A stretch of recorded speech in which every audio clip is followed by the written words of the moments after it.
ሕይወት ፍቅርና ሪቻርድ ፌማን። ይህ ታሪክ የፍቅር ታሪክ ነው።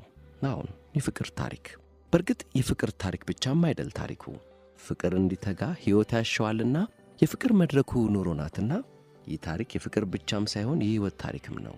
በአማረዜ በዕድሜ ማምሻ ለልብ ወዳጅ የተተረከ የሕይወት ታሪክ፣ የፍቅር ታሪክ። ሕይወት ፍቅርና ሪቻርድ ፌማን።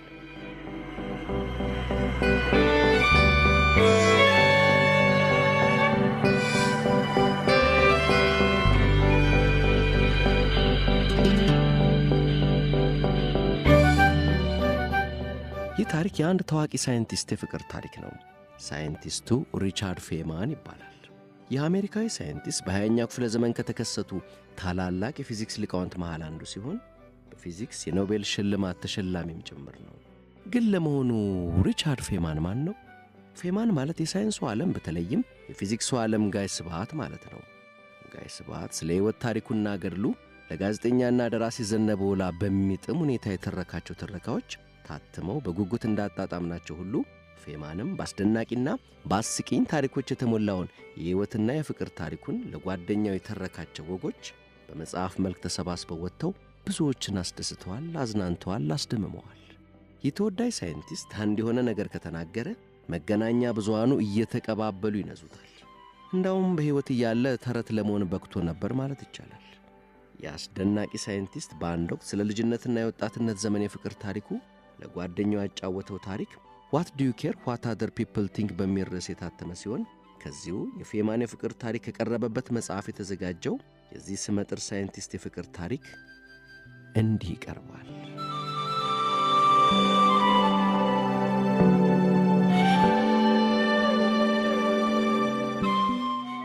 ልጅ እያለው ዕድሜ ገና 13 ዓመት አካባቢ እያለ ከሆኑ ልጆች ጋር ገጥሜ ነበር። በዕድሜ ከኔ በለጥ ይላሉ። እናም ደግሞ ከኔ ይልቅ ትንሽ ረቀቅ ያሉ ነበሩ። ለምሳሌ ብዙ ልጃገረዶችን ያውቃሉ። እናም ደግሞ ወደ ባህር ዳርቻው ከልጃገረዶቹ ጋር ሄዳሉ። ሌላም አንዴ ሌሎቹ ሁሉ ልጆች ከልጃገረዶቹ ጋር ራቅ ብለው በሄዱበት በባህሩ ዳርቻ ሆኜ አንዲት ሊጥማኝ ነበርና ሳይታወቀኝ ከባርባራ ጋር ሲኒማ ብንገባ እንዴት ደስ ይል ነበር ብዬ ለራሴ ሳወራ አጠገቤ ያለው አንዱ ልጅ አይሰማም። ወዲያው ከአጠገቤ ተፈትልኮ ጠፋና ጥቂት ቆይቶ ባርባራን ይዟት መጣ። ከኋላዋ ገፋ እያደረጋት ባርባራ ፌማን የሆነ ነገር ሊነግርሽ ፈልጓል። ስሚ ባርባራ፣ ፌማን የሆነ ነገር ሊነግርሽ። ልጁ ይሄን እያለ ባርባራን ጎትቶ ፊቴ ሲገትራት እኔ በፍረት ምን ይዋጠኝ። ይባስ ብሎ ደግሞ ከልጃገረዶቹ ጋር የሄዱት ልጆች ሁሉ ተመልሰው መጥተው በአንድ የከበቡንና ንገራት ፌማን ንገራት፣ አትፍራ ይሉኝ ጀመር። ምን ላርግ? እፍረቴን ውጪ እዛው ያ ሁሉ ልጅ በተሰበሰበበት ባርባራን ፊልም ጋበዝኳት። እንግዲህ ይሄ የመጀመሪያው ከልጃገረድ ጋር መውጣበት የመጀመሪያው ዴቴ ሊሆንም አይደል? ጉዳዩ ለእናቴ ነገርኳት። እሷም ይሄን ታላቅ ክስተት በብልሃት የሚይዝበትን እያንዳንዷን ነገር በጥንቃቄ ያስተናችኝ። ለምሳሌ አውቶቡስ ምንስ ከሆነ ከአውቶቡሱ ስንወርድ እኔ ቀድሜ መውረድ እንዳለብኝና ከዛም እጄን በክብር እንዴት ለባርባራ እንደምዘረጋ፣ ወይም ደግሞ በሽርሽር ላይ ከሆን እኔ በእግረኛ መሄጃው በውጭው በኩል መሆን እንዳለብኝ፣ ሌላም ምን ማለት እንዳለብኝ ሁሉ በጥንቃቄን ያስተናችኝ። አሁና ባህሉ መተላለፍ አለበት። እናም ደግሞ ሴቶች ወንድ ልጆቻቸው የቀጣዩን ትውልድ ሴት ልጆች የሚንከባከቡበትን ጥበብ ያስተምሩ የለ? እንደዛ ነው። አመሻሹ ላይ ከራት በኋላ ዝንጥንጥ ብዬ ወደ እነ ባርባራ ቤት። አቤት እንዴት ፈርቼ ነበር። ያው እንደተለመደው ምንስ ትንሽ ልጃገረድ ብትሆን ሴት ወጉም አይደል? እኔ ስደርስ እሷ ገና ለባብሳም አልጨረሰች። እሷ ለባብሳ ተውባ እስክትጨርስ ደግሞ ቤተሰቦቿ በመመገቢያው ክፍል ጎለቱኝ።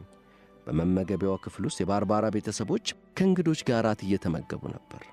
በርካታ ሰዎች። አንዳንዶቹ ቀና ብለው ያዩኝና ወይ ሲያምር እንዴት ደስ የሚል ልጅ ነው ይላሉ። ድንቄም ማማር። እኔ ለራሴ ተርበት ብቻ የምገባበት ጠፍቶኛል። ስለዛች ቀን እያንዳንዷን ነገር አስታውሳለሁ። ከነ ባርባራ ቤት ወደ አዲሱ የከተማው ሲኒማ ቤት ስናመራ ስለ ፒያኖ ትምህርታችን ያወራ ነው። ሁሉም ነገር ይታወሰኛል። ፊልሙን ካየም በኋላ ወደ ቤቷ አሸኘኋት። በሚያምር ጓንት ውስጥ ያሉትን ጣቶቿን በክብር ይዤ በቤታቸው ደጃፍ ላይ ሆነን ደህና ደሪልኝ አልኳት። ባርባራም ላስደሳችሁ ምሽት በጣም አመሰግናለሁ አለችኝ። ምንም አይደል ስላት ደስታና የተደበላለቀ ስሜት እንዳንዳች እያደረገኝ ነበር። ከዛ በኋላ የወጣሁት ቀጣዩ ዴቴ መሆኑ ነው ከሌላ ልጅ ጋር ነበር። ደህና ደሪ ስላት ላስደስታችሁ ምሽት በጣም አመሰግናለሁ አለች መልሳ። ያን ያክልም እንደመጀመሪያው አልሆንኩም። ከሶስተኛዋ ልጃገረድ ጋር ወጥቼ ስሸኛትም በስተመጨረሻ የተለመደውን ደህና አደሪ አልኳት። እሷም ያን የተለመደውን ከማለቷ በፊት ቀድሚያት ላስደስታችሁ ምሽት በጣም አመሰግናለሁ ስላት በፍረት እየተርበተበተች አመሰግናለሁ። ወይኔ ጉዴ፣ በጣም ቆንጆ ምሽት ነበር። በጣም ነው የማመሰግነው አለችኝ። በአንድ በሌላ ወቅት ደግሞ ከነዛው በባህር ዳርቻው አብረውኝ ከነበሩት ልጆች ጋር አንድ ፓርቲ ላይ ነበርኩ። ከማዕከላችን ተለቅ ያለው ልጅ ማዕድ ቤት ውስጥ እንዴት መሳሳም እንዳለብን የሴት ጓደኛውን ተጠቅሞ እያሳየን ነበር። እኛም በተመስጦ ትምህርቱን እየተከታተል ስትሳሳሙ መጀመሪያ ከንፈራችሁን እንዲህ ማድረግ አለባችሁ። በ90 ዲግሪ መሆን አለበት ታዲያ፣ አለበለዚያ የሁለታችሁ አፍንጫ ስለሚጋጭ ችግር ነው ወዘተ። እኔም ይሄን አዲስ የቀሰምኩትን ዕውቀት በተግባር ለመሞከር ወደ ሳሎን ሄድኩና አንዲት ልጅ አገኘው። ሶፋው ላይ ተቀምጠን አቅፊያት ይሄን አስደናቂ አዲስ ጥበብ በመሞከር ላይ እንዳለው ድንገት ቤቱ ተቀወጠ። ኤርሊን እየመጣች ነው ኤርሊን ተባለ። ማነች ደግሞ ይቺ ኤርሊን አልኩ ተገረሜ። ኤርሊንን አላውቃትም። ኧረ እንዲያውም ደርሳለች፣ ኤርሊን መታለች አላንዱ ደግሞ እየተጣደፈ። ወዲያው ሁሉም ልጅ ይሠራ የነበረውን ትቶ ያሽኮረምማት የነበረው ልጃገረድ ጥሎ የመሳሳም ልምምዱን እርግፍ አድርጎ ምንም ሲያደርግ እንዳልነበረ መስሎ ልዕልቲቱን ለመቀበል በተጠንቀቅ ተዘጋጀ። ኤርሊን ገባች። እውነትም ኤርሊን ቆንጆ ነች። በጣም ቆንጆ። ይህ ሁሉ ግርግር፣ ይህ ሁሉ አድናቆት ለምን እንደነበር አሁን ገባኝ። ለነገሩ ይገባታል። ኤርሊን እንዴት ያለች ቆንጆ ልጅ መሰለቻችሁ። ቢሆንም ግን ገና ለገና የውበት ልዕልቷ ስለመጣች የሚያደርጉትን ነገር በመተው ዲሞክራቲክ ያልሆነ ድርጊት ፈጽሞ አላምንም። ለምን ተብሎ። ስለዚህ ሁሉም ኤርሊንን ሊቀበር ሲክተለተል፣ እኔ ግን ያቀፍኳትን ልጅ ይዤ ቁጭ። ኋላ ላይ ከኤርሊን ጋር በደንብ ስንተዋወቅ ያንን ፓርቲው ላይ ከነበሩት ጥሩ ልጆች ጋር አብሬ አስታውሰዋለሁ አለችኝ። በሳሎኑ ጥግ ባለው ሶፋ ላይ የአንዲት ልጅን ከንፈር ሲመጠምጥ ከነበረው ልጅ በቀር። አንድ ያላወቀችው ነገር ቢኖር ግን ከ2 ደቂቃ በፊት ሁሉም ልጅ አድርገው የነበረው ያንኑ ነበር። ለመጀመሪያ ጊዜ ኤርሊንን ያናገርኳት ዳንስ ላይ ነበር። በጣሙን ዝነኛና ተወዳጅ ስለነበረች ሁሉም ከሷ ጋር ለመደነስ እንደተረባረበ ነው አስታውሳለሁ። ከኤርሊን ጋር ለመደነስ ቋምጬ እንዴት አድርጌ አብራው ከምትደንሰው ልጅ እንደምቀበላት እያውጠነጠንኩ ነበር። ሁሌም ቢሆን ዳንስ ላይ ይሄ ጉዳይ እንደበጠበጠኝ ነው። በመጀመሪያ ደረጃ ከልጁ ጋር እየደነሰች ያለችው በአዳራሹ በዛኛው ጥግ ላይ ከሆነ ወዲህ እስኪመጡ ድረስ መጠበቅ ይኖርብኛል። ወዲህ በኩል ሲመጡ ደግሞ አይሆንም፣ ይሄ ዘፈን እኔ ከምችለው ዳንስ ጋር አይሄድም፣ ቆይ ሙዚቃው ይለወጥ ብዬ ሙዚቃው እስኪለወጥ እጠብቃለሁ። ሙዚቃው ተለውጦ እናንተ የምትወዱት አይነት ዘፈን ሲመጣ ደግሞ ካሁን ቆርጬ ገብቼ ከልጁ ተቀበልኳት ስትሉ አንዱ ጭልፊት ድንገት ይመጣና ከፊታችሁ ሞጭልፎ ይዟት ይሄዳል። ወዲያው በቆረጣ ገብታችሁ እንዳትቀበሉት ደግሞ እሱ ራሱ ከሌላ ልጅ ላይ ወስዳታውን ስለሆነ ድርጊቱ ጨዋነት የጎደለው ተግባር ነው ብላችሁ አስባችሁ እስቲ ትንሽ በትዕግስት ልጠብቅ ትላላችሁ። እናንተ በትዕግስት ስትጠብቁ ደግሞ ጭልፊቱ ልጅ ልጅቱን እያስደነሰ በዚያኛው አዳራሹ ጥግ ይዟት ይሄዳል፣ ወይም ሙዚቃው ወደ ሌላ ወደማትወዱት ዘፈን ይለወጥና ያርፈዋል። እንዴት ያለ አብሻቂ ነገር መስላችሁ። ለማንኛውም በዚህ አይነት ፈራተባ ስንከረፈፍ ቆይቼ በስተመጨረሻ ከኤርሊን ጋር መደነስ መፈለጌን ሳኩ ተመትም አንዱ ልጅ ጆሮ ጥልቅ አለ። ስሙ ልጆች አላ ልጁ ወዲያው ፌማን ከኤርሊን ጋር መደነስ ይፈልጋል ሲላወጀ፣ ወዲያውኑ ከኤርሊን ጋር የሚደንሰው ልጅ ኤርሊንን እያስደነሰ እኛ ወዳለንበት ጥግ ሲመጣ አብሮኝ ያሉት ሌሎች ደግሞ ገፍትረው ዳንሱ መሃል ከተቱኝና ተሳክቶልኝ ቆርጬ ገብቼ ኤርሊንን አገኘኋት። እነሆ በስተመጨረሻ ተሳካ። ምን አይነት ሁኔታ ውስጥ እንደነበርኩ የምትገነዘቡት ለኤርሊን ባቀረብኩት የመጀመሪያው ጥያቄ ነው። ለመሆኑ አልኳት፣ እንዲህ ዝነኛ መሆን ምን ይላል? ብዙም ሳንደንስ ግን አንዱ መጣና በቆረጣ ገብቶ ይዟት ብስ አለ። አምነን መቀበል ያሳፍረናል እንጂ እኔና ጓደኞቼ ሁላችንም የዳንስ ስልጠና ወስደን ነበር። በዛም በታላቁ የኢኮኖሚ ድቀት ወቅት አንድ የእናቴ ጓደኛ ዳንስ እያሰለጠነች ኑሮዋን ትደጉም ነበር። ስልጠናው የሚሰጠው ምሽት ላይ ፎቅ ላይ ባለ የዳንስ ስቱዲዮ ሲሆን ወደ ዳንስ ስቱዲዮ ሰልጣኝ ወጣቶች ሳንታይ እንገባ ዘንድ የጓሮ በር ተዘጋጅቷል። እናም በዚች ስርቆሽ በር ነበር እኔና ጓደኞቼ ሹልክ ብለን የምንገባው። አንዳንድ ቀን በዚሁ ስቱዲዮስ የዳንስ ፓርቲ ይዘጋጃል። እንደምገምተው በእንደዚህ አይነት የዳንስ ፓርቲዎች ላይ ከወንዶች ልጆች ይልቅ ሴቶቹ አስቸጋሪ ጊዜ የሚያሳልፉ ይመስለኛል። በዛን ወቅት በእኛ ጊዜ ሴቶች ወንዶችን እንደኛ በቆረጣ ገብቶ መውሰድ አይነት የፈለጉትን ልጅ ለዳንስ ማስነሳት ነውር ነበር። እናም እንደነዚህ አይነት የዳንስ ፓርቲዎች ላይ ቆንጆ ያልሆነ ሴትን አያርገኝ፣ ቆንጆቹን ሴቶች ወንዶቹ ልጆች እየተቀባበሉ ሲያስደንሷቸው፣ ያን ያክልም ቆንጆ ያልሆኑ ሴቶች ግን ለሰዓታት እንደተከፉ ይቀሯታል። በአንጻሩ ግን ወንዶች ልጆች የተሻለ ዕድል አላቸው ብዬ አስባለሁ። ቢያንስ መደነስ ሲፈልጉ በቆረጣ ገብተው ከሚፈልጓት ጋር ይደንሳሉ። ችግሩ ግን ጉዳዩ ያን ያክልም ቀላል ያለመሆኑ ላይ ነው። በእርግጥ ነፃ ነህ፣ ግን ድፍረት ሐሞት ይጠይቃላ። ወይም ደግሞ ዳንሱን እንዳታጣጥም ነፃና ፈታ ያለ ስሜት አይኖርህም። አሁን ቆርጬ ገብቼ ልደንስ ወይስ ስንትናን ለዳንስ ብጋብዛት እሺ ትለኝ ይሆን በሚሉ ሐሳቡ የተሸበበ አበሳህን ማየት ብቻ። ለምሳሌ ያክል የሆነች ልጅ አየህ እንበል። እየደነሰች አይደለም፣ እናም ደግሞ አብራ ብትደንስ በጣም ደስ የሚል አይነት ልጅ ነች። ስለዚህ ብራቮ አሁን ነው እንጂ መደነስ ትላለህ። ግን ጉዳዩ ይህን ያክልም ቀላል አይደለም። ብዙ ችግሮች አሉ። ልጅቷ ለምሳሌ ውይ ደክሞኛል፣ አመሰግናለሁ፣ ቢያንስ ይህን ሙዚቃ ቁጭ ብዬ ማሳለፍ ፈልጋለሁ ልትል ትችላለች። እናም አንተ በሽንፈት እፍረት ተከናንበ ትመለሳለህ። ግን እኮ ልጅቷ ደክሟትም ሊሆን ይችላል። ግንስ ዞር ስትል የሆነ ልጅ ወደ እሷ ሲመጣና አብረው ሲደንሱ ብታይ፣ ምናልባትም ልጁ ቦይፍሬንዷ ሊሆን ይችላል እኮ። ወይም ደግሞ በቃ አንተ ደብራትም ሊሆን ይችላል፣ የሆነ ገገማ ብጥ የሆነባት። ይኸው ነው እንግዲህ በጣም ቀላል በሆኑ ጉዳዮች እንዲሁ ስትበጠበጥ ትውላለህ።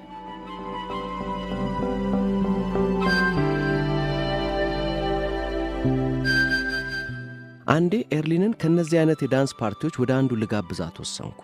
ለመጀመሪያ ጊዜ አብሬያት ልወጣ ነው። የቅርብ ጓደኞቼ ሁሉ ተጠርተዋል። እናቴ ነች የጋበዘቻቸው። በእሷ ቤት እንግዲህ ለዳንስ አሰልጣኝ ጓደኛዋ ደንበኛ ማሰባሰቧ ነው፣ ገበያ ማምጣቷ። እነዚህ ጓደኞቼ እኩዮቼ ናቸው። ሃሮልድ ጋስትና ዴቪድ ሊፍ ስነ ጽሑፍ ነገር ነው የሚወዱት። ሮበርት ስቴፕለር ግን ሳይንስ ነው የሚጥመው። ከእሱ ጋር ነበር ከትምህርት ቤት ውጭ ብዙ ጊዜንም አሳልፈው፣ አብረን ስንዞር ይህንንም ያንንም ስናወራ። የሆነው ሆኖ ሁሉም የቅርብ ጓደኞቼ ዳንሱ ላይ ተገኝተዋል። እናም እኔን ከኤርሊን ጋር ሆኜ ሲያዩኝ ወደ ልብስ ማስቀመጫው ክፍል ወሰዱኝና ስማ ፌማን አሉኝ። ኤርሊን ዛሬ ምሽት ሙሉ ለሙሉ ያንተ መሆኗን ተቀብለናል። እናም በእሷ ጉዳይ ምንም አናስቸግርም። እሷ ከኛ ቀን በላይ ነች። ሌላም በጣም የሚገርመው ነገር ብዙም ሳይቆይ ዳንሱ ላይ ፉክክሩ ከኤርሊን ጋር ስንደንስ ቆርጠው እየገቡ ያስቸገሩኝ እነኚሁ አናስቸግርም ያሉ ልጆች መሆናቸው ነው። የሼክስፒር ቅኔ የገባኝ ይሄኔ ነው። ያኔ ምን አይነት ልጅ መሰልኳችሁ? በጣም ጭምትና አይናፋር ነበርኩ። ሁሉም ልጆች ከኔ የበለጠ ጠንካራ በመሆናቸው ደግሞ እሳቀቃለሁ። በቃ የሆነ ሴት መስዬ እታያለሁ ብዬ ስለማስብ ሁሌ እንደተሳቀቅኩ ነበር። ሁሉም ልጆች ቤዝቦል ይጫወታሉ ወይም የሆነ ስፖርታዊ እንቅስቃሴ ውስጥ አሉበት። እኔ ግን የትም ውስጥ የለሁበትም። የሆነ ቦታ ለምሳሌ ጨዋታ ካለና እኔ በዛ በኩል ሳልፍ ኳሷ ከሜዳ ወጥታ እኔ ወዳለሁበት ተንከባላ ከመጣች በፍርሃት እሸበራለሁ። ምክንያቱም ምናልባትም ኳሷን አንስቼ ለግቼ ለልጆቹ ማቀበል ይኖርብኛል። ኳሷን ስለጋ ደግሞ አጣምሜ ወደ ሌላ አቅጣጫ አጎናትና ያ ሁሉ ጨዋታውን ላይ የተሰበሰበ ሰው አንዴ በሳቅ ያውካል። እኔ ደግሞ ያኔ በፍረት ምን ያዋጠኝ። አንዴ ደግሞ እኔ ኤርሊን ቤት ባለ ፓርቲ ላይ ተጋበዝኩ። ያልመጣ ልጅ የለም፣ ሁሉም ተገኝቷል። ልጅቷ ኤርሊን ነች። እንደ ኤርሊን ያለ ልጅ ታለና ቁጥር 1 ነች፣ ቆንጆ ነች፣ ጥሩ ልጅ ነች፣ ሁሉም ነው የሚወዳት። እና እዛ ፓርቲ ላይ ዘና ብዬ እጅ መደገፊያ ባለ ወንበር ላይ በተቀመጥኩበት ኤርሊን በቀጥታ መታ የእጅ መደገፊያዋ ላይ ቁጭ አለች። አሃ አልኳ። እንዴት ነው ጎበዝ? አሁን ዓለም እየተስተካከለች ነው፣ ሕይወት እንዴት ትጥማለች አልኩ። የወደድኳት ልጅ አይኗን ጣለችብኝ እኮ።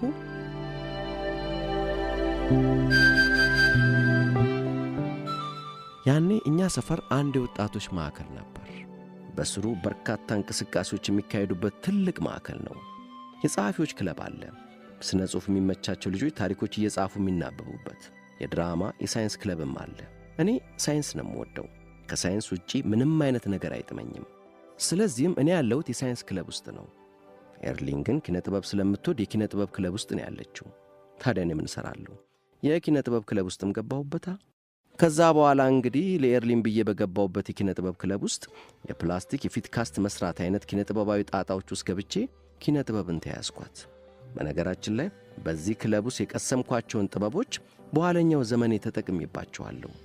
ለነገሩ እዛው ክለብ ውስጥ ኤርሊን ጄሮም የሚባል የወንድ ጓደኛ ስለነበራት ያን ያክልም ከሷ ጋር የመሆን ዕድል አልነበረኝም። እንዲሁ ከኋላ እየተከተሉ ማንዣበብ ብቻ። አንድ ቀን ኤርሊን ጄሮም ካሁን ወዲያ ጓደኛ አይደለም አለችኝ። ይሄ ቀላል ነገር አይደለም። በጣም ነው የተደነቅኩት። በጣም ነው ደስ ያለኝ። ወደ ቤቷ ጋበዘችኝ። ዌስት ሚኒስተር ጎዳና ሴዳር ኸርስት የቤት ቁጥር 154 ይታወሰኛል። ዴካርትን እየተማርን ነው። ኮጊቶ ኢርጎ ሰም ብሎ ይጀምራል። እያሰብኩ ነው ስለዚህ አለው። ከዛ ተነስቶ እግዚአብሔር መኖር ያረጋግጣል። ፈጽሞ ሊሆን የማይችል ነገር አልኳት በተቃውሞ ፍርጥም ብዬ። ይሄንን ያለው ታላቁ ሬኔ ዴካርት መሆኑን ለቅጽበት እንኳን ከግምት አልጠፍኩትም። ይህን አይነት ባህሪ የወረስኩት ከአባቴ ነው። ለየትኛውም ስልጣን አለማጎብደድ፣ ሰውየው ማንም ይሁን ማን ምን አለ ብቻ ብሎ መጠየቅ፣ የተነሳበትን ተመልክቶ የደረሰበትን መደምደሚያ መፈተሽ፣ ከዛም ትክክል ነው ያስኬዳል ብሎ መጠየቅ። አበቃ። ለመሆኑ እንዴት ነው ከአንዱ ተነስቶ ወደ ሌላው የሚደርሰው ስል ጠየቅኳት። እኔ እንጃ። እስቲ እንየው ለመሆኑ ምንድን ነው የሚለው? ከዛ ጠለቅ ብለን ስንመረምር እያሰብኩ ነው ስለዚህም አለሁ የሚለው ነገር የሚገልጸው ዋነኛው ቁም ነገር አንድ ማንክደውና ልንጠረጥረው ማንችለው ነገር እንዳለ ነው። እርሱም ራሱ ጥርጣሬን ነው። ታዲያ በቀጥታ እንደዛ አይልም እንዴ? ምን ዙሪያ ጥምጥም ያስኬደዋል? ስላጉረመረምኩ። ያም ሆነ ዴካርት አንድ በእርግጠኝነት የሚያውቀው እውነት እንዳለ ነው የሚገልጸው። ሲቀጥል ደግሞ እንዲህ ይላል። እኔ ማሰብ የምችለው ፍጹም ያልሆኑ ሐሳቦችን ነው። ፍጹም ያለመሆን ደግሞ ምንጊዜም ሊኖር የሚችለው ከፍጹምነት አንጻር ስለሆነ ፍጹም የሆነ ነገር አንድ የሆነ ቦታ መኖር አለበት። አያችሁልኝ ወደ እግዚአብሔር ለመሄድ መንገዱን ሲያመቻች። ይሄ ፈጽሞ ሊሆን የማይችል ነገር ነው አልኩ። በሳይንስ ውስጥ ምንም አይነት ፍጹም የሆነ ንድፈ ሐሳብ ሳይኖር በአንጻራዊ የማጠጋጋት ስልት ላይ ተመርኩዞ መናገር ይቻላል። እንዲህ አይነት ነገር ፈጽሞ አይገባኝም። የሆነ ዝም ብሎ ማካበር ነገር ነው። ኤርሊን ተረድታኛለች። ምንም ያክል የፍልስፍና የሚሉት ነገር መሳጅ ቢሆንባት ቃላቶቹ ቢያምሩም ያን ያክልም የምር የሚወስዱት ጉዳይ እንዳልሆነ ተረድተዋለች። ስለ ቃላቶቹ ማሰብ ሊያስፈልግ ይችላል፣ ግን ዴካርት አለ ወይም አላላ አይደለም ጉዳዩ። እሺ፣ እንደምገምተው የጉዳዩን ሌላኛውን ጎን ወስዶ ማየትም ይቻላል ማለት ነው። አስተማሪያችን ምን ጊዜም ቢሆን አንድ ጥያቄ 2 ገጾች አሉት ይላል። ልክ አንድ ወረቀት 2 ገጾች እንዳሉት ሁሉ አለች ኤርሊን። ደግሞ እሱም 2 ገጽ አለው እንዴ? ምን ወረቀት? አዋ። ምን ማለት ፈልገህ ነው? ስለ ሞቤስ ጥፋት ሞቤስ ስትራይፕ አንብቤ ነበር ብሪታኒካ ላይ፣ የኔ ድንቅ ኢንሳይክሎፒዲያ ብሪታኒካ ላይ። ያኔ ስለ ሞቤስ ጥፋት ብዙ ሰው ያውቅም ነበር። ነገሩ ግን ዛሬ ማንም ሕፃን እንደሚረዳው አይነት ቀላል ነገር ነው። የሞቤስ ጥፋት ግልጽ እውነት ነው። በቃ ምንም አይነት ፖለቲካዊ እንቶፈንቶ ያልተቀላቀለበት የትኛውንም ታሪካዊ ዕውቀት የማይጠይቅ ተራ ሐቅ። እንደዚህ አይነት ነገሮችን ማንበብ ለኔ ከተለመደው መንገድ ወጥቶ ማንም በማያውቀው አስደናቂው ዓለም ውስጥ የመሆን ስሜት ያጎናጽፈኛል። ደግሞም ነገሩን በማወቄ ከማገኘው ደስታ በተጨማሪ ለየት ያለ ነገር በማወቄ ሳቢያ ራሴን ልዩ በማድረጌ ደስታዬ እጥፍ ድርብ ይሆናል። ቀጭን የወረቀት ቅዳጅ አነሳሁና መሃሉ ላይ አጠፍ አድርጌ ሁለቱን ጫፎች ሳያይዘው ቀጭኑ የወረቀት ቅዳጅ የሞቤስ የጥፋት ቀለበት ወይም ሞቤስ ስትራይፕ ሆነ። ኤርሊን ተደነቀች። የሞቤስ ጥፋት አስደናቂው ክስተት ያለው የጥፋቱ ቀለበት ፊትና ጀርባ የሌለው መሆኑ ላይ ነው። ወይም ደግሞ ፊቱም ጀርባውም አንድ ነው። መጀመሪያ ላይ ቀጭኑ ወረቀት 2 ገጾች ነበሩት፣ ፊትና ጀርባ። በሞቤስ ጥፋት ቀለበት ከሰራ በኋላ ግን ፊትና ጀርባ የሚሉት ጠፍቶ አንድ ፊት ወይም አንድ ሰርፌስ ብቻ ይኖረዋል። ትንሽ አስደናቂ ነገር ናት ጉዳዩዋ። ኤርሊን ተገረመች።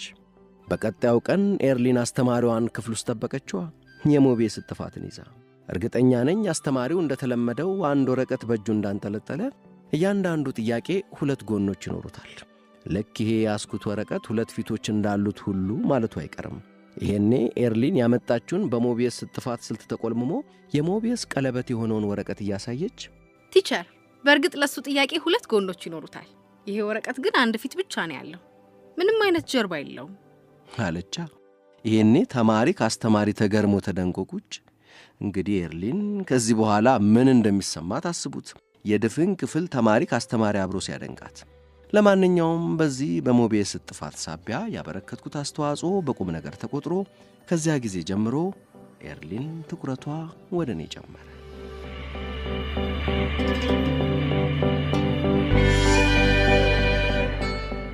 ግን ምን ዋጋ አለው? ከጄሮም በኋላ ደግሞ ሌላ አዲስ ተቀናቃይ መጥቶብኛል። ምርጡ ጓደኛዬ ሃሮልድ ጋስት። ኤርሊን ሁልጊዜ አንዴ ወደ እኔ አንዴ ወደ እሱ እያለ ትወላውላለች። ፈጽሞ ቁርጥ አድርጋ መወሰን አልቻለችም። የሃይስኩል ግራጁዌሽናችን ሰሞን ለምሳሌ ወደ ዳንስ ምሽቱ ሄደችው ከሃሮልድ ጋር ነበር። የምርቃት ክብረ በዓሉ ዕለት ደግሞ ከወላጆቼ ጋር አብራ ተቀመጠች። እኔ እንግዲህ በሳይንስ የሚችለኝ አልነበረም። በሂሳብ፣ በፊዚክስ፣ በኬሚስትሪ ቁጥር 1 ነኝ። ስለዚህ በተደጋጋሚ ወደ መድረክ ወጥቼ እሸለማለሁ። ሃሮልድ ደግሞ በእንግሊዝኛ ማንም የሚችለው የለም። በታሪክ ትምህርትም ተወዳዳሪ የለውም። የትምህርት ቤታችንን ተውኔት ጽፎም አስደንቆናል። እኔ እንግሊዝኛ ላይ የለውበትም። በጭራሽ የማይጥመኝ ነገር ነው። ለእኔ አንድን ቃል በትክክል ጻፉ አልጻፉ መጨነቅ አይገባኝም። እኔ እንደማውቀው የእንግሊዝኛ ቃላት የሆሄያት አሰካክ ወይም ስፔሊንግ ተራ የሰዎች ስምምነት ነው። በቃ ከእውነታ ወይም ከተፈጥሮ ግጋት ጋር ምንም የሚያገናኘው ነገር የለም። ሰዎች አንዲትን ቃል በአንድ በሆነ መልኩ ለመጻፍ ተስማሙ፣ አበቃ። አንድን ቃል ደግሞ በተፈለገው መልኩ ለዋውጦ መጻፍ ይቻላል። የእንግሊዝኛ ነገር ልታገሰው ከምችለው በላይ ነው። ያኔ ሬጀንትስ የተባሉ ተከታታይ ፈተናዎች ነበሩ።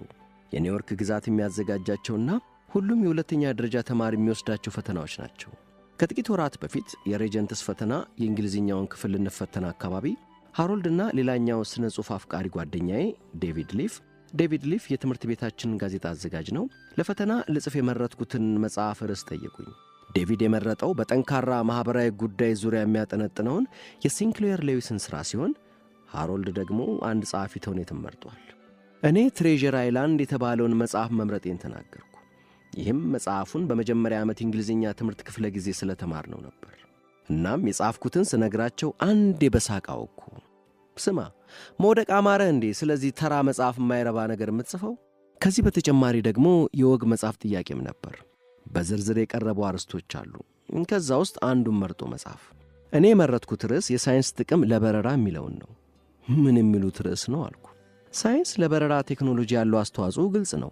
እንግዲህ በዚህ ቀሽም ርዕስ ዙሪያ የሆነ ነገር ልጽፍም አይደል? እኒህ ስነ ጽሑፋዊ ጓደኞቼ ሲጽፉ የሚያካብዱት ነገር እንዳለ አስታወስኩ። አለ አይደለ?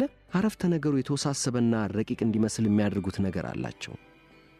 እስቲ እኔም ልሞክር አልኩ። የታባቱንስና ፈተና ወጪዎቹ የሳይንስ ጥቅም ለበረራ አይነት ተራና ምንም ትርጉም የማይሰጥ ርዕስ ፈተና ላይ ካወጡ እኔ ምን አገባኝ?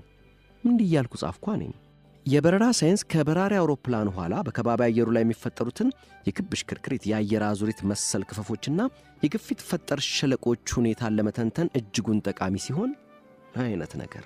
የክብ ሽክርክሪት፣ የአየር አዙሪት መሰል ክፈፎች፣ ግፊት ፈጠር ሸለቆች የሚሉት ቃላት ኤዲስ፣ ቮርቲስስ፣ ዊርልፑልስ ሁሉም የሚገልጹት አንድን ነገር እንደሆነ አውቃለሁ። ግን አንድ ነገር በሦስት የተለያዩ በሚመስሉ አገላለጾች ተወሳስቦ ሲገለጽ የተሻለ ይመስል የለ? እንደዛ ነው። በተለምዶ እንዲህ አይነት ነገር በጭራሽ የማላደርገው ነው። አሁን ግን አደረግኩት። ፈተናዬን ያረመው መምህር አረፍተ ነገሩን ለማወሳሰብ በዘረዘርኳቸው ቃላት የክብ ሽክርክሪት፣ የአየር አዙሪት መሰል ክፈፎችና የግፊት ፈጠር ሸለቆች አይነት ቃላት እጅጉን ሳይመሰጥ አልቀረም። አንድ እንግሊዝኛ መምህር በቀላሉ ሊያውቃቸው የሚችላቸውን ርዕሶች የመረጡት ስነ ጽሑፋዊ ጓደኞቼ ሁለቱም 88 ሲያገኙ፣ እኔ ግን 91 አመጣሁ። በዚህ ዓመት ደግሞ አዲስ ሕግ ወጣ። በሬጀንትስ ፈተና ከ90 በላይ ያመጣ ተማሪ በመርቃት ስነ ስርዓቱ ላይ ከመድረክ ሽልማት ይቀበላል። ይህ ማለት እንግዲህ ጸሐፊ ተውኔቱና የትምህርት ቤቱ ጋዜጣ አዘጋጅ ተቀምጠው ይህ ስነ ጽሑፍ የማይገባው መሐይም የፊዚክስ ተማሪ ዳግመኛ ወደ መድረክ ተጠርቶ የእንግሊዝኛ ቋንቋ የክብር ተሸላሚ ሆነ ማለት ነው። ከመርቃት ስነ ስርዓቱ በኋላ ኤርሊን ከኔና ከሃሮልድ ቤተሰቦች ጋር አዳራሽ ውስጥ ባለችበት የሂሳብ ትምህርት ክፍል ኃላፊው መጣ። በጣም ከባድ ሰውዬ ነው። ትምህርት ቤቱን ጸጥ ረጭ አድርጎ የያዘው እሱ ነው። ረጅም ግርማ ሞገሱ የሚያስፈራ ሰውዬ። የሃሮልድ እናት እንደምንኖት ዶክተር ኦግስቤሪ፣ እኔ የሃሮልድ ጋስት እናት ነኝ። እሳቸው ወይዘሮ ፌማን ደግሞ ስትል እዚያው የሃሮልድን እናት ችላ ብሎ ወደ እናት ይዞረና ወይዘሮ ፌማን፣ የእርሱ አይነት ልጅ የሚገኘው ከስንት አንዴ ነው። እንዲህ አይነት ችሎታ ያለውን ልጅ መንግሥት ሊደግፉ ይገባል። እንደምንም ወደ ኮሌጅ ላኩት። በተቻሎት መጠን አለ ወደ ተባለው ምርጥ ኮሌጅ። ቤተሰቦቹ ወደ ኮሌጅ ልከው ላያስተምሩት ይችላሉ ብሎ ሰግቷል። በዛን ዘመን ብዙ ልጆች ልክ ሁለተኛ ደረጃን እንደጨረሱ ቤተሰባቸውን ለመርዳት ወደ ሥራ ይሰማሩ ነበር። ለማንኛውም እናቴ እኔን ወደ ኮሎምቢያ ዩኒቨርሲቲ ወይም ወደ ማሳቹሴትስ ኢንስቲትዩት ኦፍ ቴክኖሎጂ ኤምአይቲ ልኮ ለማስተማር ብር እያጠራቀሙ እንደሆነ አረጋገጠችለት። እናም ኤርሊን ይህን ሁሉ እየሰማች ነበር። ስለዚህም ከዚያ በኋላ በኤርሊን ጉዳይ ተቀናቃኝን ይበልጥ እያሸነፍኩ መጣሁ።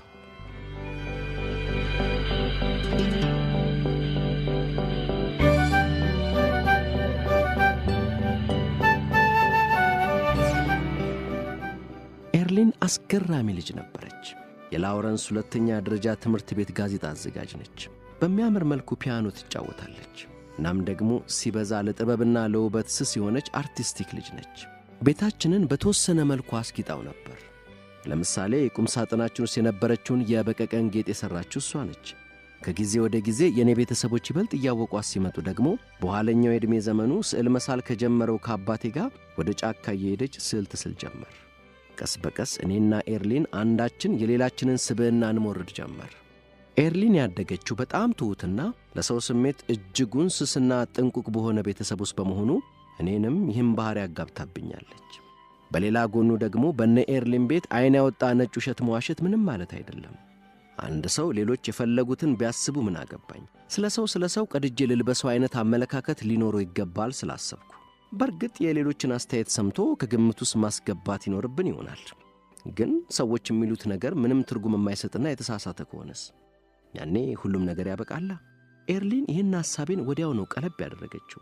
በእኔና በእሷ ጓደኝነት ዙሪያም ይህንኑ መርህ መከተል እንዳለብን ለማሳመን ምንም አላዳገተኝም። ሁለታችንም ፍጹም ታማኝ እንሆናለን። እናም ሁሉንም ነገር በግልጽነት በቀጥታ እንነጋገራለን። ያሰብነው በትክክል ሠራ። እናም ሁለታችንም በጥልቅ ፍቅር ተዋደድን። ምን ልበላችሁ፣ አይቼውም ሰምቼውም የማላውቁ አይነት ፍቅር ውስጥ ሰጠምን። ሁለንተናችን ፍቅር ሆነ። ከዛ እንግዲህ ከበጋ ወራት ማብቃት በኋላ ወደ ዩኒቨርሲቲ ገባው፣ ወደ ማሳቹሴትስ የቴክኖሎጂ ተቋም MIT። እዛ ሆኜ ከጓደኞቼ ደብዳቤዎች ይደርሱኝ ጀመር። አቤት ኤርሊን ከሃሮልድ ጋር የምትሆነውን ብታይ የሚሉ ደብዳቤዎች። አንተ እዛ ቦስተን ብቻን ጥናት ላይ ድፍት ብለ እሷ እዚህ ከማንም ጋር ትዘልልሃለች ይላሉ ደብዳቤዎቹ። አሁን በእርግጥ እኔም እዚህ ቦስተን ከአንዳንድ ሴቶች ጋር ወጣ ነበር፣ ግን ከምንም አልቆጥራቸውም ነበር። ለኤርሊንም እንደዚሁ እንደሆነ ደግሞ እርግጠኛ ነኝ። ዩኒቨርሲቲው በበጋ ሲዘጋ ወደ ቤት አልመጣሁም። እዛው ቦስተን ሥራ አገኘው። ሥራው ክራይስለር የተባለ አንድ ድርጅት የምርት ውጤቶችን አሳምሮ የመወልወል አዲስ ዘዴ ያገኘው በማለቱ የዚህን አዲስ ዘዴ የብቃት ደረጃ መገምገም ነበር፣ የሰበቃ ወይም ፍሪክሽን መጠኑን በመለካት። የሚገርመው ያን ሁሉ የተባለለት አዲሱ ዘዴ ከበፊቱ ያልተለየ ሆኖ አረፈው። ለማንኛውም ኤርሊንም እኔ ካለውበት 20 ማይል ብቻ በሚርቅ ቦታ ልጆችን የመንከባከብ ሥራ ያገኘችና ወደ እኔ ቀረብ በምትልበት ሁኔታ ተመቻቸ። አባቴ ይሄ ነገር አላማረውም። ሐሳቤን ሁሉ ወደ እሷ ዙሬ ትምህርቴን እንዳልዘነጋ ፈርቷል። እናም አሁን በውል አላስታውሰውም እንጂ ወይ እኔን ወይ እሷን ረፍ ወይ ረፊ ብሎናል። ያኔው አሜሪካ እንዳሁኑ አይደለችም። ያኔ አንድ ልጅ ከማግባቱ በፊት ወይ በሥራ ወይ በትምህርቱ የሆነ ቦታ ላይ መድረስ ይጠበቅበታል። በነዛ የበጋ ወራት እኔና ኤርሊን ጥቂት ጊዜ ብቻ ነበር የተገናኘ ነው። ግን ቃል ኪዳን ተገባብተን ነበር። ልክ የዩኒቨርሲቲ ትምህርቴን እንደጨረስኩ እንጋባለን። በዛን ወቅት እኔና ኤርሊን ለ6 ዓመታት ያክል ቆይተናል። በእነዚህ ዓመታት ፍቅራችን ምን ያክል ስር ሰዶ እንደነበር የፍቅራችንን ጥልቀት ለመግለጽ እንጃ ያዳግተኛል። አፍራለሁ መሰለኝ። ብቻ ግን አንዳችን ለአንዳችን የተፈጠርን ያክል ፍጹም ተስማሚ፣ ፍጹም ግጣም ሆነን ነበር። ከኤምአይቲ ከተመረኩ በኋላ ወደ ፕሪንስተን ዩኒቨርሲቲ ነበር ያቀናሁት። እዛ ያለሁም ለረፍት ኤርሊንን ለማየት ሄድ ነበር። አንዴ ኤርሊንን ለማየት ሲሄድ አንገቷ ላይ በአንድ በኩል የሆነ እብጠት ነገር ወጥቶባታል። ኤርሊን ቆንጅዬ ልጅ ነች። እናም ጉዳዩ ትንሽም ቢሆን አሳስቧታል፣ ግን ደግሞ አያምም። ስለዚህ ይህን ያክልም ማስከፍ ይሆናል ብላ አላሰበችም። ዶክተር የሆነው አጎቷ ጋር ስትሄድ ኦሜጋ በተባለ ቅባት እሺው አላት። ትንሽ ቆይቶ ደግሞ እብጠቱ ጨመረ፣ ወይም ደግሞ ቀድሞውንም እብጠቱ በጣም ትንሽ ነበር ማለት ነው። በዛ ላይ ትኩሳት ታከለበት። ትኩሳቱ በጣም ሲያይልባት የቤተሰቡ ሐኪም ኤርሊን ሆስፒታል መሄድ አለባት አለ። ሆስፒታል ደግሞ ኤርሊንን የያዛት ታይፎይድ ነው ተባለ። ከዛ እንግዲህ እንደተለመደውና ከድሮ ጀምሮ እስካሁን ድረስ እንደማድርገው የሕክምና መጽሐፍ ተሰብስቤ ስለ በሽታው የተጻፈውን ነገር ሁሉ ጥርግ አድርጌ ያነበብኩ። ኤርሊንን ለማየት ወደ ሆስፒታል ሲሄድ ኤርሊን ኳራንቲን ውስጥ ነች። ማለትም የያዛት በሽታ ተላላፊ ስለሆነ እሷ ወዳለችበት ክፍል ሲገባ የተለየ ጓንት ነገር ይለበሳል። ዶክተሩ እዛው ስለነበር ዶክተር፣ ለመሆኑ የዌይደል ምርመራ ውጤቱ ምን ሆኖ ተገኘ አልኩት። የዌይደል ምርመራ ማለት አንድ በሽተኛ በሽታው ታይፎይድ ይሁን አይሁን ለማወቅ የሚደረግ የሰገራ ምርመራ ነው። ይህን እንግዲህ ያወቅኩት ከባለፉት ቀናት የሕክምና መጽሐፍት ንባቤ ነው። ዶክተሩ የዌይደል ምርመራ ውጤቱ ኔጌቲቭ እንደሆነ ነገረኝ። ምን አልኩት። እንዴት ሊሆን ይችላል? ይሄ ማለት እኮ ልጅቷ ታይፎይድ አልያዛት ይሆናል ማለት እኮ ነው። እና ታዲያ ባካሄድከው ምርመራ ምንም አይነት ባክቴሪያ ሳታገኝ ነው ይሄ ሁሉ እኛን ጓን ማስለበስ ምናምን? ውጤቱ ታዲያ ምን ሆነ? ዶክተሩ ለኤርሊን ቤተሰቡ የተናገረና ፌማን ረፍ እንጂ ተባልኩ። የምንም ማያገባ ቦታ ጠልቅ ማለት ነው። አንተ እኮ እጮኛዋ እንጂ ዶክተሩ አይደለህም ተባልኩ። እንደዚህ አይነት የሚሰሩትን የማያውቁ ሰዎች አሉ። እናም አስተያየታችሁን ወይም ሂስ ነገር ስትዘነዝሩባቸው የተደፈሩ ይመስላችኋል። አሁን እንደሚገባኝ ግን ምን ነበር ያኔ ጥንክር ብዬ ለኤርሊን ቤተሰቦች የዶክተሩን ደደብነት በነገርኳቸው ኖሮ ላለሁ። ደግሞም ነው የሚሰራውን ነገር እንኳን በስነ ስርዓቱ የማያውቅ። የሆነው ሆኖ በጉዳዩ ላይ ዋነኞቹ ወሳኞች ቤተሰቦቿ ስለሆኑ ምንም ማድረግ አይቻልም። ለማንኛውም ከተወሰነ ጊዜ በኋላ ኤርሊን የተሻላት መሰለ።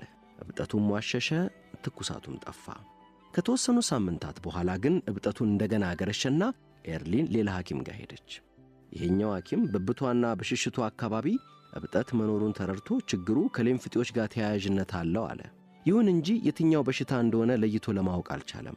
ስለዚህ ሌሎች ዶክተሮችን ሊያማክር ነው። እንግዲህ ስለ ኤርሊን በሽታ ሰማሁም አይደል? በቀጥታ ወደ ፕሪንስተን ዩኒቨርሲቲ ቤተ መጻሕፍት አመራሁና ስለ ሊምፋቲክ በሽታዎች ያሉትን መረጃዎች መፈተሽ ጀመርኩ። እናም የሊምፍ እጢዎች እብጠት የሚል የበሽታ ክፍል አገኘው። በጣም ጥሩ። በዚህ መሰረት የኤርሊን በሽታ ሊሆን የሚችለው አንደኛው የሊምፍ እጢ ቲቢ ይላል። አይ ይሄ ሊሆን አይችልም አልኩ። ምክንያቱም ይሄ በሽታ በቀላሉ ሊታወቅ የሚችል በሽታ ነው። ዶክተሮቹ ደግሞ በሽታውን በቀላሉ ሊለዩት አልቻሉም። ስለዚህ በሽታው ይህ ሊሆን አይችልም አልኩ። ይህንን ትቼ ስለ ሌሎች በሽታዎች ማንበቤን ቀጠልኩ።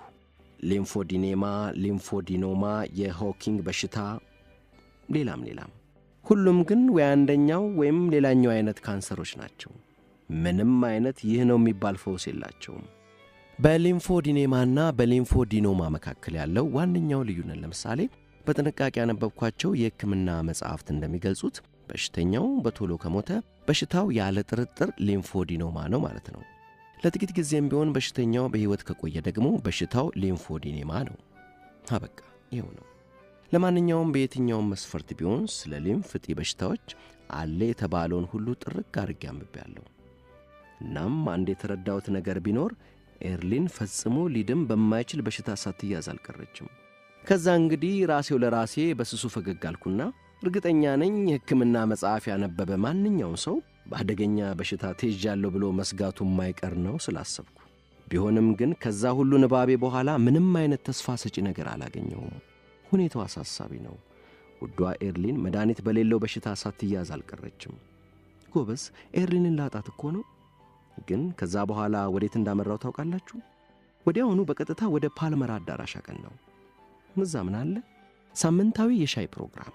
እናም ከጥቂት ደቂቃዎች በፊት የኔ ውዷ ኤርሊን ምን ያክል እንደምወዳት ለመግለጽ እንኳን የሚሳነኝ ኤርሊን ፍቅሬ መድኃኒት በሌለው በሽታ መያዟን ያወቅኩት እኔ አሁን ደግሞ በዚህ በፓልመር አዳራሽ ልክ እንደ ሌላው ቀን ሁሉ ሻይ ፉት እያልኩ ከማቴማቲሻን ጓደኞቼ ጋር ስለ ማቴማቲክስ እያወራው ነው። ይገርመኛል። ከጥቂት ደቂቃዎች በፊት ኤርሊን ፈውስ በሌለው በሽታ ሳትያዝ እንዳልቀረች አውቄያለሁ። አሁን ግን ከማቴማቲሻን ጓደኞቼ ጋር ስለ ሂሳብ እየተከራከርኩ ነው። እንጃ ሁለት አንጎል ያለኝ ያክል ነው የሚሰማኝ።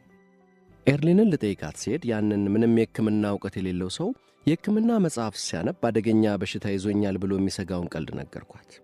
ትልቅ ችግር ውስጥ መሆናችንን እስከሚገባኝ ድረስም ፈውስ በሌለው በሽታ ሳትያዝ እንደማትቀር ምንም ሳልደብቅ ነገርኳት። ስለ ተለያዩ በሽታዎች እያነሳን እያወራን ስለ እያንዳንዱም ዘረዘርኩላት። ለኤርሊን ከነገርኳት በሽታዎች መካከል አንዱ የሆድኪን በሽታ ነው። ዶክተሩን ስታገኘው ጠየቀችው። ህመሜ የሆድኪን በሽታ ይሆን እንዴ? በእርግጥ ምናልባትም ሊሆን ይችላል አለ ዶክተሩ። ወደ ወረዳው ሆስፒታል ስትሄድ ዶክተሩ የምርመራ ውጤት ማስፈሪያው ላይ እንዲህ ብሎ ጽፏል። የሆድኪን በሽታ ጥያቄ ምልክት። ከዚህ ምን ተረዳው? ሐኪሙ ከኔ የተሻለ ስለ ህመሙ ምንም የሚያውቀው ነገር የለም ማለት ነው። ከዚያ በኋላ እንግዲህ የወረዳው ሆስፒታል ለዚህ የሆድኪን በሽታ ጥያቄ ምልክት ለተባለው በሽታ የምርመራ አይነት አዘዘላታ። የኤክስሬ ሕክምና ሁሉ አልቀረም። የዶክተሮች ልዩ ስብሰባ ሁሉ ይካሄድ ነበር በወቅቱ በጉዳዩ ላይ ለመምከር። አስታውሳለሁ አንዴ ኤርሊንን ውጭ አዳራሽ ውስጥ እየጠበቅኳት ነበር። የሐኪሞቹ ስብሰባ አብቅቶ ነርሷ ኤርሊንን በተሽከርካሪ አልጋ ላይ የገፋቻ ስትወጣ አንድ ደቃቃ ሰውዬ ስብሰባው ከሚካሄድበት አዳራሽ ተስፈንጥሮ ወጥቶ ተከትሎ ደረሰብንና ንገሪኝ አላት ኤርሊንን ቁና እየተነፈሰ። ለመሆኑ ደም ያስተፋሻል? ስትሲ እንዴት ነው? ደም የቀላቀለ ነው? ነርሷ ቆሌውን ገፋ አባረረችው። ይር ከዚህ አሁን እንደዚህ አይነት ጥያቄ ለበሽተኛ ይቀርባል? ነርሷ አካልባ አባረረችውና ከተጎራባች ቦታ የሚመጣ ዶክተር ነው። ሁል ጊዜ በመጣ ቁጥር ችግር እንደፈጠረ ነው። አሁን እስቲ እንዲህ ተብሎ በሽተኛ ይጠየቃል? ወዲያው አልገባኝም ነበር። ዶክተሩ ግን አንዳች ሊያረጋግጠው የፈለገው ነገር እንዳለ ግልጽ ነው።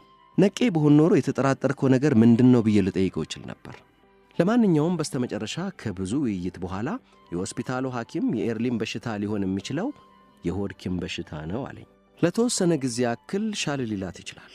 የተወሰነ ጊዜ ያክል ደግሞ ሆስፒታል መተኛት ይኖርባታል። ለማንኛውም በአብዛኛው አንዴ ሻል አንዴ ደግሞ ህመሙ ዳግም እያገረሸባት ነው የምትቆየው። እየቆየ ሲመጣ ግን እየከፋ ይመጣል። ምንም አይነት መፍትሄ የሌለው ህመም ነው። ከጥቂት ዓመታት በኋላ ገዳይ ነው አለኝ። በጣም አዝናለሁ አልኩት ለዶክተሩ። እንግዲህ ያው የነገርከኝን ለኤርሊን እነግራታለሁ ስለው ኖ አይሆንም አለኝ። ይህን ሰምታ በሽተኛዋ መረበሽ የለባትም። ከእጢ ጋር ተያያዥነት ያለው በሽታ ግላንዱላር ፌቨር ነው ብለን ነው የምንነግራት። አይሆንም አልኩ መልሼ። በመጀመሪያ ደረጃ የሆድኪን በሽታ ሊሆን እንደሚችል እኔና ኤርሊን መጀመሪያውኑ ጠርጥረን ነበር። ስለዚህ ራሷን ከእውነታው ጋር ማጣጣም ያን ያክልም እንደማይከብዳ ታውቃለሁ። ቤተሰቦቿ እንድታውቅ አይፈልጉማ አለኝ ዶክተሩ መልሶ። ይልቅ መጀመሪያ ከነሱ ጋር ተነጋገር። ቤት ስመጣ ሁሉም ወረደብኛ። እናትና አባቴ፣ 2 አክስቶች፣ የቤተሰቡ ሐኪም፣ ብቻ ሁሉም ተረባርበው ወረዱብኝ። ምን ያለው ደደብ ወጠጤ ነህ? ይችን ምስኪን የምታሳሳ ቆንጆ የማይድን በሽታ ነው የያዘሽ ብሎ መንገር ምን ያክል ቅስሟን እንደሚሰብረው እንኳን ማይገባ ሞኝ። እንዴት እንዲህ አይነት ነገር ታደርጋለህ ተባልኩ። አንዳችን ለአንዳችን ፍጹም ታማኝ ለመሆንና ሁሉንም ነገር በቀጥታ ለመነጋገር ተስማምተናል አልኳቸው። መደባበቅ ደግሞ የትም አያደርስም። የምርመራ ውጤቷን መጠየቁ አይቀርም። እኔ ደግሞ ኤርሊን ጠይቃኝ መዋሸት አልችልም። እንግዲህ ሕፃናቱና ተባልኩ። ከዛ ምን አለፋችሁ ሁሉም ተነስቶ ተንጣጣብኝ። ሁሉም ትክክል አለመሆኔን ለማስረዳት ተረባረቡብኝ። ትክክል ለመሆኔ ግን ቅንጣት ታክል አልጠራጠርም። ምክንያቱም መጀመሪያውኑ ስለ በሽታው ለኤርሊን ነግሬያታለሁ። እናም እውነቱን መጋፈጥ እንደምትችል እርግጠኛ ነኝ። የሚያዋጣውም ደግሞ ይኸው ነው። መጨረሻ ላይ ግን ትንሿ እህቴ ያኔ 11 ወይም 12 ዓመት ይሆናታል፣ እምባዋ በጉንጮቿ ላይ እየፈሰሰ ደረቴን እየደበደበች ኤርሊን እኮ ደስ የምትል ልጅ ነች። አንተ ግን ምን አይነት ወንድም ብትሆን ነው እንደዚህ አይነት ነገር የምትነግራት? ስትለኝ አልቻልኩም፣ ተሰበርኩ። ከዛ ለኤርሊን የደህና ሁኝ ፍቅር ደብዳቤ ጻፍኩላት። በሽታው ብዙም ማስጊያ ያልሆነው ግላንዱላር ፌቨር ነው ብዬ ከነገርኩሽ በኋላ እውነቱን ከደረስሽበት መለያየታችን ነው እያልኩ እየዘረዘርኩ ጻፍኩላት። ከዛ በኋላ ደብዳቤውን ይዤ መዞር ጀመርኩ። አማልክቶቹ እኮ መቼም ነገርን አቅለው ያውቁም። እንዲያውም ሁሌ እንዳባባሱ ነው። ኤርሊንን በሽታው ቀላል ነው ብዬ ልነግራት ወስኜ ወደ ሆስፒታል ሲሄድ ምን ያለው ኤርሊን አልጋ ላይ ተቀምጣ ቤተሰቦቿ ከበዋታል። የተናደደ ትመስላለች።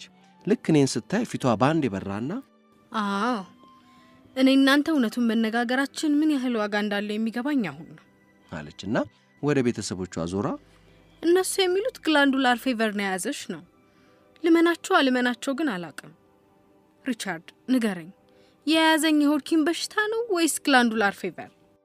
የያዘሽ ግላንዱላር ፌቨር ነው አልኳትና እዛው በዛው ውስጤ ሲሞት ተሰማኝ። እንዴት ያማል መሰላችሁ! እንዴት አይነት መራር! ተሽሏት ወደ ቤት ከተመለሰች ከሳምንት በኋላ የስልክ ጥሪ ደረሰኝ። ኤርሊን ነች። ሪቻርድ ላነጋግርህ እፈልጋለሁ። መጣሁ አልኳት። ያንን የጻፍኩላትን የስንብት የፍቅር ደብዳቤ መያዜን እያረጋገጥኩ። የሆነ ነገር እንዳለ ያስታውቃል። ፎቅ ላይ ያለው ክፍሏ ስደርስ ተቀመጥ አለችኝ። ያልጋው ጠርዝ ላይ ተቀመጥኩ። አሁን ንገረኝ፣ የያዘኝ የሆድኪን በሽታ ነው ወይስ ግላንዱላር ፌቨር? የያዘሽ የሆድኪን በሽታ ነው ብዬ ደብዳቤውን ለማውጣት እጄን ስሰድ አቤቱ አምላኪ፣ ገሃነም ውስጥ ከተው ነበር ማለት ነው። መድኃኒት የሌለው ገዳይ በሽታ እንደያዛት እየነገርኳት ነው። እናም ደግሞ ዋሽቻት እንደነበር። እሷ ግን ስለምንድን ነው የምታስበው? ስለኔ እየተጨነቀች ነው። በራሴ አፈርኩ። ደብዳቤውን ሰጠኋት። ፍርጥም ብላ አይሆንም ማለት ነበረብህ። የምናደርገውን የምናውቅ ሰዎች ነን፣ እናም ትክክል ነን አለች ኤርሊን። በጣም አዝናለሁ። በጣም ነው የተሰማኝ። ይገባኛል ሪቻርድ፣ ብቻ ግን ሁለተኛ አታድርገው። አያችሁ መኝታ ክፍሏ ፎቅ ላይ አይደል? ልጆና እንደምታደርገው ሁሉ በእግሮቿ ጣቶች ቀስ ብላ ድምፅ ሳታሰማ በደረጃው ላይ እየወረደች ታች የሚደረገውን የሚባለውን ስታዳምጥ እናቷ ስቅስቅ ብላ ስታለቅስ ትሰማለች። ከዛ ወደ አልጋዋ ተመልሳ ማሰብ ጀመረች። የያዘኝ አስጊ ያልሆነው ግላንዱላር ፌቨር ከሆነ ለምንድነው ማይህን ያክል የምታለቅሰው? ግን ደግሞ ሪቻርድም ያለኝ ይህንኑ ነው። ጥቂት ቆየችና ደግሞ ግን ሪቻርድ ዋሽቶኝ ይሆን እንዴ ብላ አሰበችና እንዴት ሊሆን ይችላል አለች። በስተመጨረሻ ግን በሚገርም ሁኔታ የሆነ ሰው አንዳች አጣብቅኝ ውስጥ ከቶ መፈናፈኛ አሳጥቶ እንደዋሽ ሳያደርግ እንደማይቀር ደመደመች። ኤርሊን አስቸጋሪ ሁኔታዎችን ስትጋፈጥ ቆራጥ ነች። እናም እሺ የያዘኝ የሆድኪን በሽታ ነው እና ከዚህ በኋላ ምንድን ነው የምናደርገው አለች። ፕሪንስተን ዩኒቨርሲቲ ስኮላርሺፕ አግኝቻለሁ፣ ግን እስካላገባው ድረስ ብቻ ነው። የበሽታውን ባህሪ ደግሞ እናውቀዋለን። ለተወሰኑ ወራት ይሻላትና ቤት መዋል ትጀምራለች። ከዛ ደግሞ ይብስና ወደ ሆስፒታል።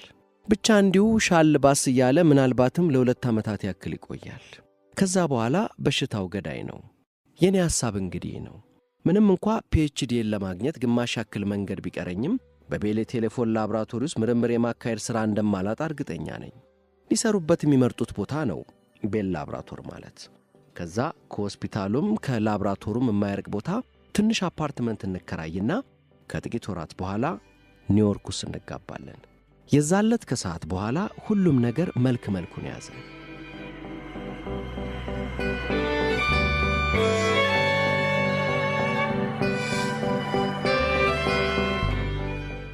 ከወራት በፊት ጀምሮ ዶክተሮቹ ኤርሊን አንገት ላይ ካለው እብጠት የህዋስ ናሙና ወስደው ለመመርመር ይፈልጉ ነበር።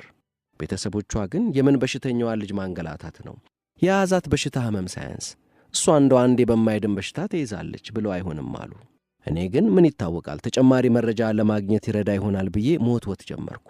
በኤርሊን እርዳታ ተሳካልኝና ቤተሰቦቿን አሳምኜ የህዋስ ናሙናው ተወስዶ ምርመራው ተካሄደ። ከጥቂት ቀናት በኋላ ኤርሊን ደውላ የምርመራ ውጤት ሪፖርቱ መጥቷል አለችኝ። ጥሩ ነው መጥፎ? እኔ እንጃ፣ እስቲ ናና እንነጋገርበት። ቤታቸው ሲሄድ ሪፖርቱን አሳየችኝ።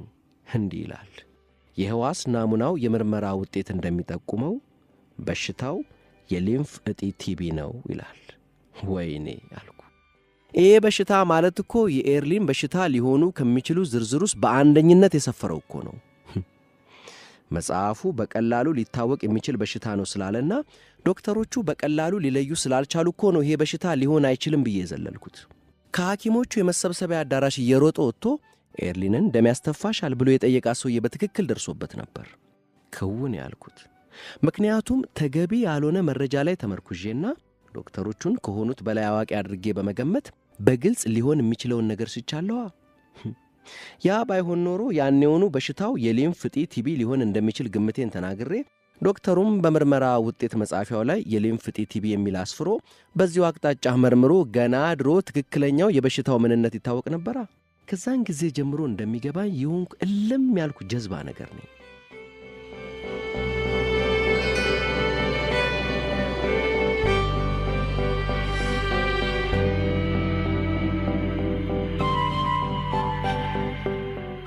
በዚህ አይነት እስከ 7 ዓመት ያህል ልኖር እችላለሁ ማለት እኮ ነው። ያው ልሻለኝ ሁሉ ይችላል አለች ኤርሊን። እና ምን ማለት ፈልገሽ ነው? ሁኔታው ጥሩ ይሁን መጥፎ አላወቅሽም ማለት ነው ስላት፣ በእርግጥ አሁኑኑ መጋባት ያለብን አይመስለኝም።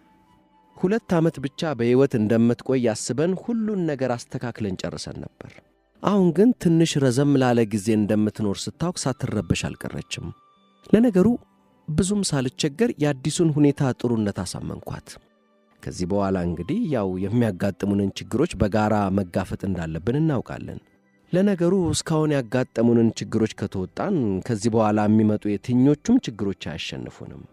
ሁለተኛው የዓለም ጦርነት ሲጀመር የአቶሚክ ቦምብ የሚሰራበት ፕሪንስተን ባለው የማናታን ፕሮጀክት ውስጥ ተቀጠርኩ።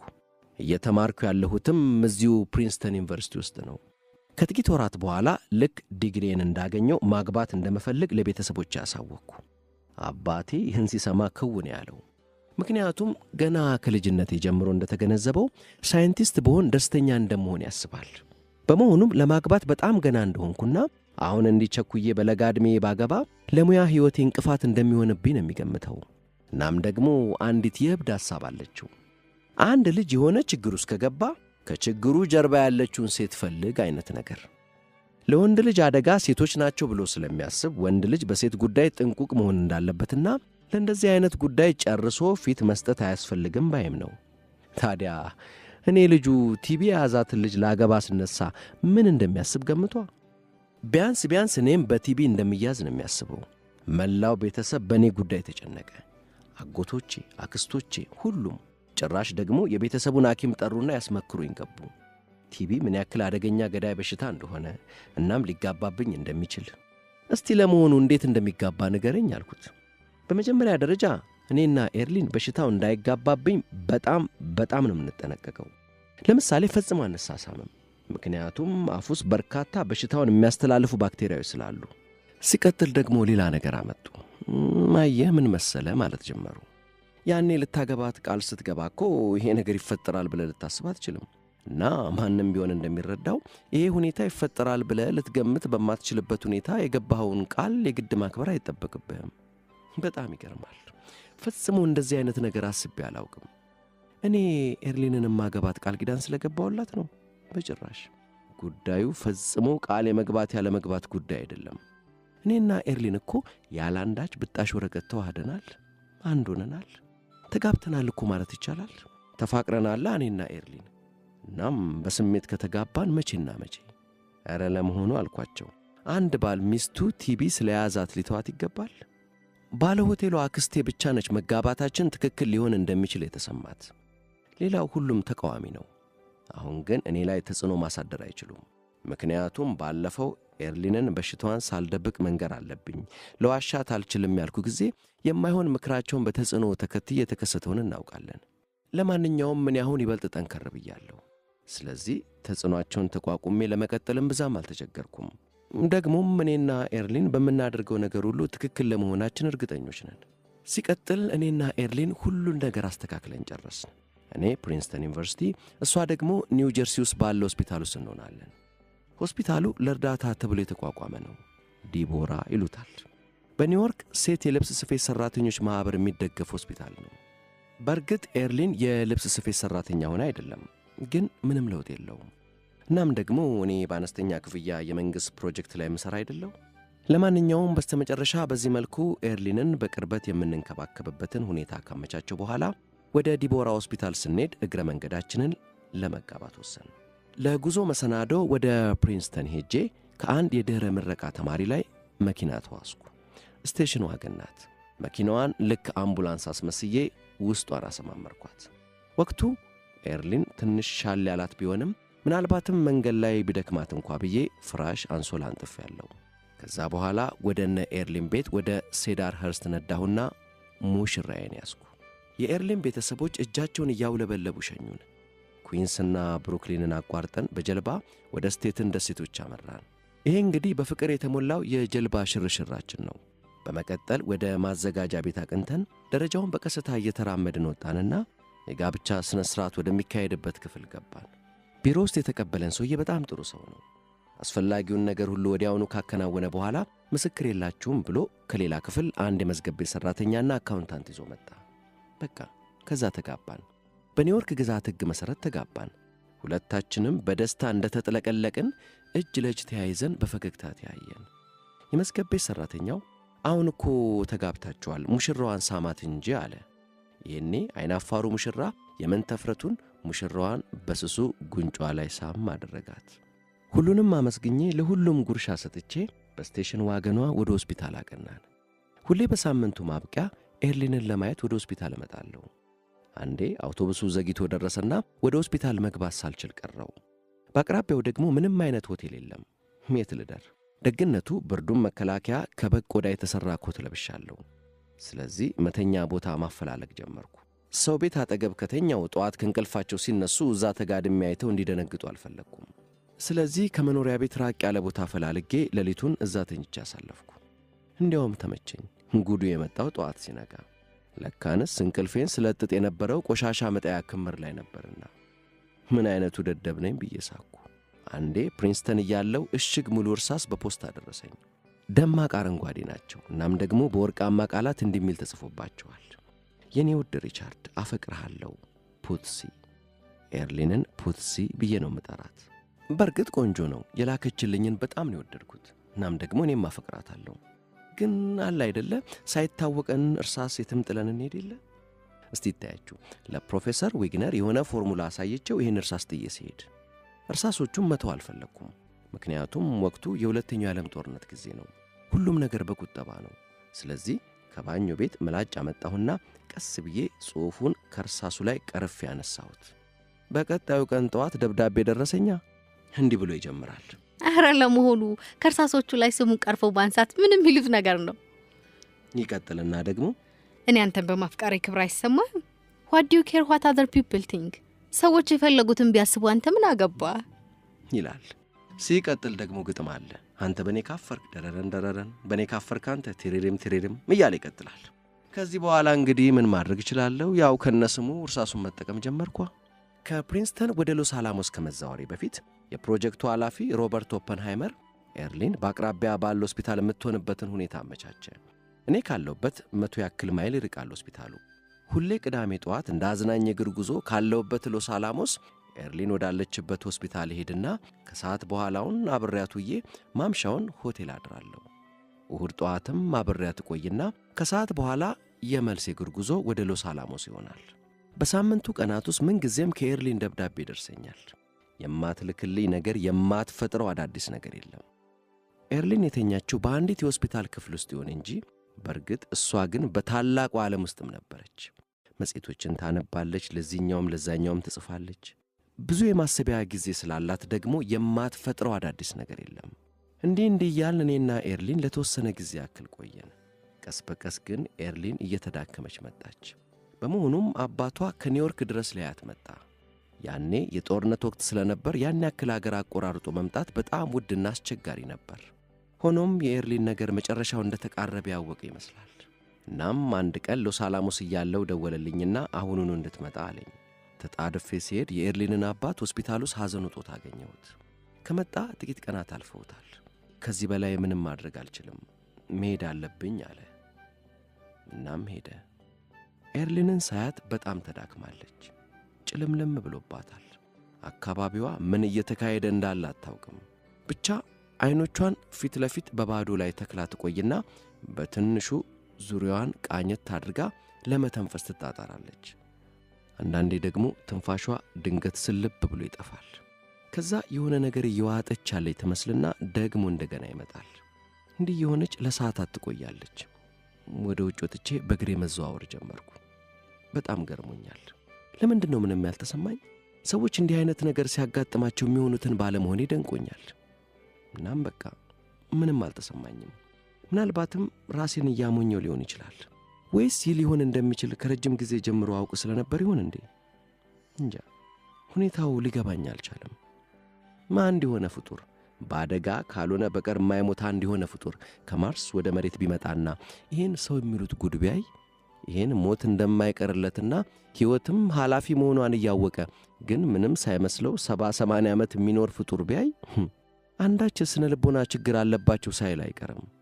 አሁን በርግጥም ሰዎች ስንባል የመሞትን ሐሳብ ወዲያ ብሎ እየሳቁ እንዲያው እየቀለዱ የመኖርን ጥበብ ተክነንበታል። ለኔና ኤርሊን የሚለየው ያለን 50 ዓመት ሳይሆን 5 ዓመት ብቻ መሆኑ ላይ ነው። ይሄ ደግሞ የቁጥር ለውጥ ብቻ ነው። ስነ ልቦናዊ ጣጣው እንደሆነ አንድ ነው። ምናልባት ለኔና ኤርሊን ሊለይ ይችል የነበረው እንዲህ ብለን ብናስብ ነበር። ሰውስ 50 ዓመት ኖሮ ነው፣ እኛ ግን 5 ዓመት ብቻ። ይህ ግን ተራ ሐሳብ ነው። ለምንድነው አጓጉል እያላዘንክ ራስን መከረኛ የምታደርገው? እንዴት ይሄ ዕድል በእኛ ደረሰ? እግዚአብሔርን ምን በድለነው ነው አይነት ነገር። እውነትን ተረድተህ በሙሉ ልብ ከተቀበልክ ግን ይሄ ሁሉ አላስፈላጊና መፍትሄ የለሽ ነው። አበቃ። ማንም ሊያውቃቸው የማይችላቸው ጉዳዮች ናቸው። ሁላችንም የሕይወት አጋጣሚዎች ነን። ወደ ክፍሉ ተመልሼ መጥቼ በኤርሊን አካል ውስጥ እየተከሰተ ስላለው ፊዚዮሎጂካል ክስተት ማሰብ ጀመርኩ። ሳምባዎቿ በቂ አየር ወደ ደም ውስጥ እያስገቡ አይደሉም። ይህም የአንጎልን ሥራ እያሰናከለውና ልቧን እያደከመው ይመጣና መተንፈስ ይበልጥ እያቃታት ይመጣል። እኔ እንኳን የጠበቅኩት እንደ በረዶ ክምር ናዳ፣ እንደ አቫላንች አይነት ድንገት ስነ አካላዊ ሁኔታዎቿ በአንዴ ተነደው ሁሉም ነገር ጸጥ ረጭ ይላል ብዬ ነበር። ግን አልሆነም። ኤርሊን ቀስ በቀስ እየደከመች እየማሟች መጣችና ትንፋሿ ስልምልም ብሎ እስትንፋስ አልባ እስከመሆን ደረሰች። ነርሷ መጣችና ኤርሊን ሞታለች ብላ ክፍሉን ለቃ ወጣች።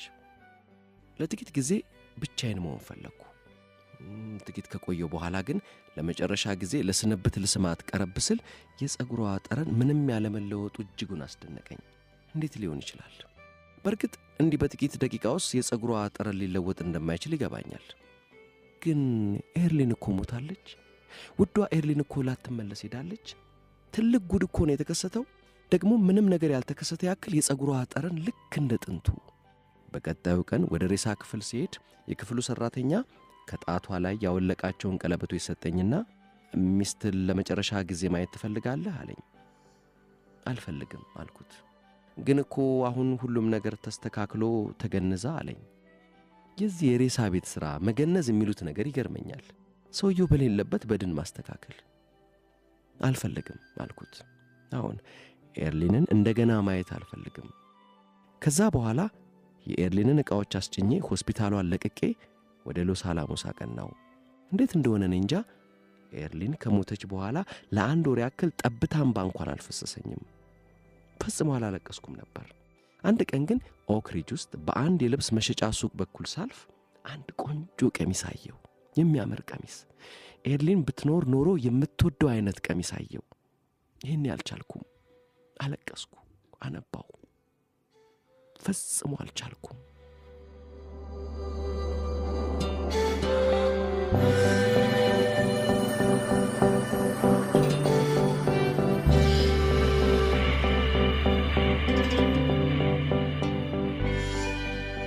የፌማንንና የኤርሊንን ታሪክ እንዴት አገኛችሁት?